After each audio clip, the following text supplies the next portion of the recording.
Hey everybody, welcome back into Bayou Time. Harry McCullough here. We're wrapping up a school year. Man, it has been a heck of a school year. What a beginning it was in the entire area. Obviously, it was a different school year after 2 different years. So we're going to wrap it up by talking with Blaise Pellegrin. He's, of course, the principal over at South Terrebonne. And first of all, congratulations. Y'all finished off with a couple of state championships in football. But in baseball and in powerlifting. But what a year after August 29th, right when you're about to start a school year, we get a devastating storm and you got to commute. I mean, obviously you were out for about probably a month and a half, 2 months. Then you got to try to catch up. So tell me about the entire school year and what it's been like being a principal at South Terrebonne. Yeah, making the transition was definitely one that we didn't expect. So as we go into the school year and we're dealing with another COVID year, we started on time, which was great for our kids and our faculty. And then all of a sudden this curveball hits us and it comes out of nowhere. And then you've got faculty, you've got kids, you've got parents, all displaced. They lose their school. And now you've got to get yourself used to having school in a different building. Right. So even the strongest communities, struggle with that kind of a situation. I have to commend our kids and especially my faculty.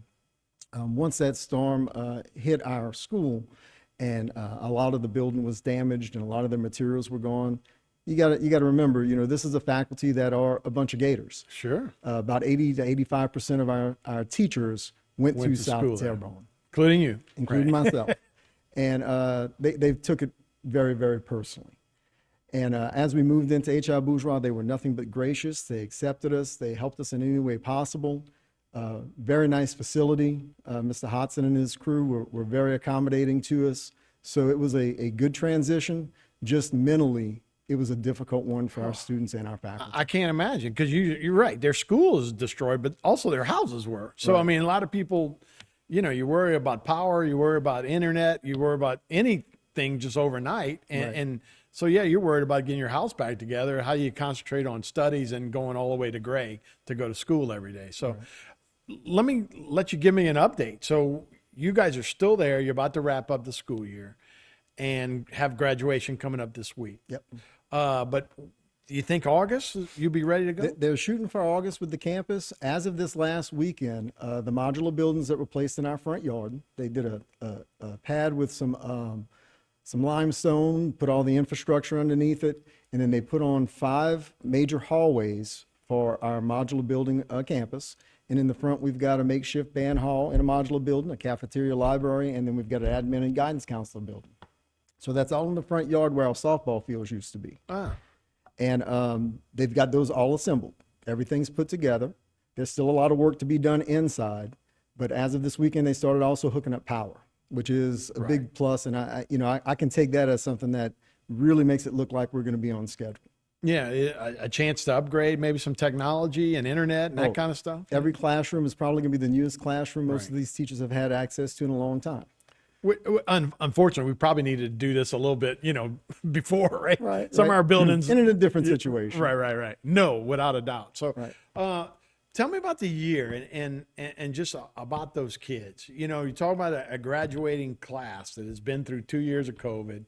Everybody's fired up, and now they don't even get to graduate. So you got to feel good. And this class, like I said, with the baseball and the other championship, they seem to have really stuck together as a group, huh? Just to give you a little idea of the context of this senior class, their only normal year was their freshman year.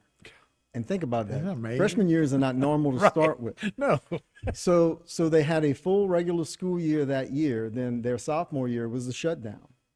Then the following year, we started late and went in late into June. We were wearing masks. We had all the COVID protocols. And then this year, we go 3 weeks and then the storm.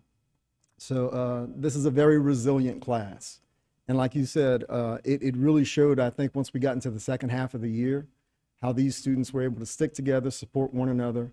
Our community was great. And I mean, that was one of the great things too. Once the storm hit, we were scrambling to make sure we had equipment, we had uniforms, we saved whatever we could. And the district provided us with what we couldn't. Right. And that got these kids on the field. And of course, like with the school board's intent, they wanted to create some athletics before we even opened the school doors so that there was something for the community to rally around. Yeah, it's so important. And look, I mean, I don't want to compare this to a war or 9/11 or anything like that. But these kind of events, and it was a tragedy in many ways, but these kind of things, then it kind of focuses your attention at what's really important, right? You're not caring about who posted something on Twitter or Facebook, or and then they may have still, Right. they're still kids, but it does kind of tend to go, hey, let's focus on getting through this. What's important, correct. And I mean, if I can, I'll take a few minutes, Sure. a few statements just to brag on this senior class. This group of seniors, we're going to be graduating 195 students tomorrow night, which is smaller than what we've had in the past. But again, we lost some students because of the storm. 64 of those students are honor graduates with 3.5 or better. We've got about $1.5 million worth of scholarships earned so far for these students, 6 enlisting in the military. And then we've also got 6 other students that for the first time in our school history took an EMT course while in school, while at South Terrebonne, and completed that very rigorous course, and they're going to work for Acadian Ambulance right away, right off the bat. That's so good, right? And so needed, right? Right. Oh, definitely. We're seeing that in some of the bigger cities, but that is awesome. And look, now they, as leaders, now they set the example for the next generation, right? The next class. So look, man, I know y'all been through a lot, and hopefully it's some brand new spanking new stuff that everybody, I know that Berg community and that whole area, man, just everybody's going to come together. So Blaise, we appreciate it, man. Thank you. And congratulations on a great year. Thank you, Harry. We'll be right back with more Bayou Time right after this.